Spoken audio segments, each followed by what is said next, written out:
NSFW. What is the most disrespectful thing someone did in your house? Left piss jugs in the closet.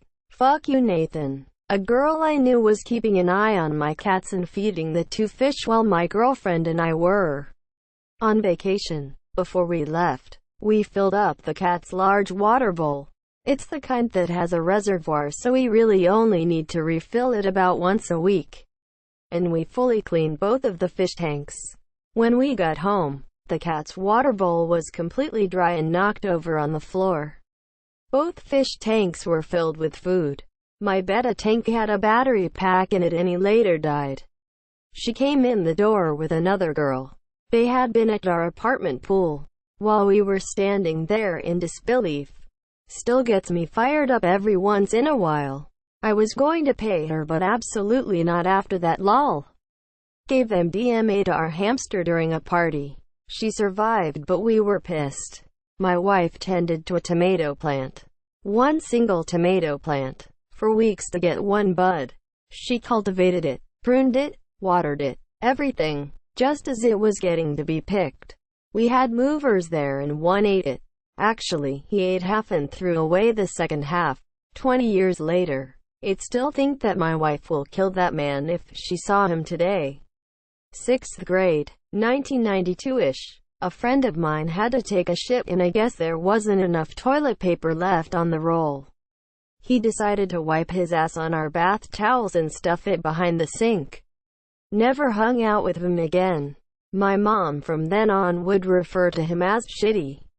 Years ago, a kid in school used to host parties all the time as his parents were always away on weekends. Was great. Being 16, always having somewhere to go and get shit-faced until someone took a shit in his kettle and we were never invited back. Apparently shit, when boiled, creates loads of nasty shitty foam that escapes the kettle, takes over the kitchen and leaves a stink for weeks. Friend of a friend stayed at my place and helped me build a fence over a few days then. On the last night he took a bunch of acid and things took a weird turn. He cycled between threatening to attack me and trying to jerk off in front of me and my wife. Nice fence, but I would be hesitant to recommend them to a friend. Me and two of my bros were hanging out drinking at my house when I was around 18. I went to bed and they stayed up. When I got up the next day, my one friend told me to throw away one of my drumsticks. Found out a few days later that they blew each other and one of them shoved the drumstick up his ass. They both had girlfriends at the time. About 8/9 of a year ago. Back at uni, I fell asleep before any of my mates. They proceeded to set up a webcam and broadcast me sleeping, inviting people they'd met at freshers from around the campus to comment bitch about me. Just fucking weird. If nothing else, a friend and his girlfriend came over for a few drinks and to just hang out. She went into the bathroom almost as soon as she got there and stayed in there for over an hour. I only had one bathroom at the time, so this was a big inconvenience for a bunch of drinking dudes. When she finally came out, we found that she had scavenged all the loose change laying around and had been smoking what we later found out was crack. When I told my friend what happened, he was super embarrassed and left with her immediately. We later found some of her crack wrapped in a foil gum wrapper and tossed it. My friend said she had forgot something and threw a fit when he wouldn't bring her back to get it. Stole my upstairs toilet, pricks. Never having a party again. Yanked my blinds off the wall hard enough to break them and did apologize. My mom has an issue with blinds. She doesn't seem to understand the concept that you need to pull the string down and not away from the window if you want to raise the monsieur. As a consequence, blinds in her house have a pretty limited lifespan, often less than a year if it's one she opens frequently. Since she's so rough with the monsieur, the blinds in my house were already a bit dodgy when I bought it, and I warned her that she needed to be gentle, but she insisted on violently pulling on the cord hard enough to bring them crashing down. If she'd done it once and apologized, that would be fine, but she did it every time she came over. I pointed out to her that the blinds no longer opened since she'd pulled them off the wall and that pulling on the cord would literally just pull them off the wall, and her response was basically that I should repair them, monsieur. I actually put off repairing them for several years, since I rarely cared about opening them anyway, in hopes of making the point to her that she should be gentle with blinds, especially when they are other people's property. But I don't think she ever got the message. I did eventually replace the blind, but got ones without a cord to make it harder for her to damage.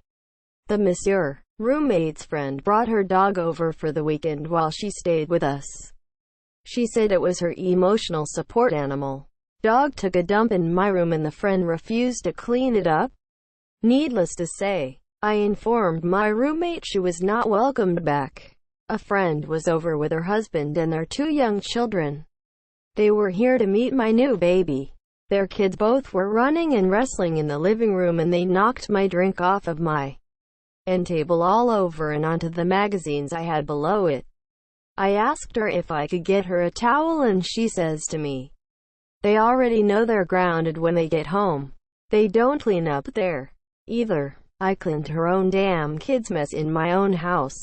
She wasn't kidding about them destroying their own house.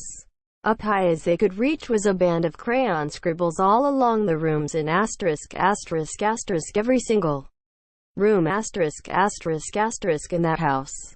On his first visit, a friend of a friend came to my house. He is around 150 kilograms. Sits down in my extra gaming chair and pulls the pin so it tilts backwards. Grabs each handle and starts bouncing so it lifts off the carpet a few times. You could hear the chair nearing its limits. I ask him what he is doing. He looks at me and says, chill bro, I was just testing the springs. I told my friend not to take him over ever again. Some of you might think it was harsh, but I could feel he is like this with everything. Had sex on my bed. Didn't clean up. And left period blood all over my silk sheets. Have not invited them back to my home. Not exactly in my house, but close. Had a large fig tree in the backyard of my house. Rented the house out to a bunch of college girls one year while I house sat for my girlfriend's place. Her dad was a college offensive coordinator and ended up leaving for a job with a different school. And they couldn't unload the house just yet. They eventually sold their house. We moved back into my house, which, amazingly enough, now did not have a fig tree in the backyard. Motherfuckers uprooted and stole the fig tree. Dude would download bestiality videos of dudes fucking horses on my PC. That's got to be the weirdest one. Asterisk, a girl peed in my bong, asterisk. One time I had a party, and a very drunk girl was upset she wasn't getting attention. In the middle of a room with like 15 people in it. She was wearing a skirt and starting peeing in my bong from above it. Like crouching above it and just straight up peeing in it. Didn't even budge or was phased. Everyone was in shock. Asterisk, edit, asterisk. She's actually currently a news anchor, and every time I see her I just can't help but think, dude, you peed in my bong. I invited a good high school friend and my boyfriend at the time to Hanukkah dinner with my family. The boyfriend was fine, but the friend was acting like my parents were our age and started doing stupid shit like deep throating bananas and alluding to choking on a cock and throwing up. My parents kept politely asking him to tone it down, but he wouldn't. Eventually my dad lost his shit and yelled stop it, and told him to get the fuck out. I have never cringed harder in my entire life.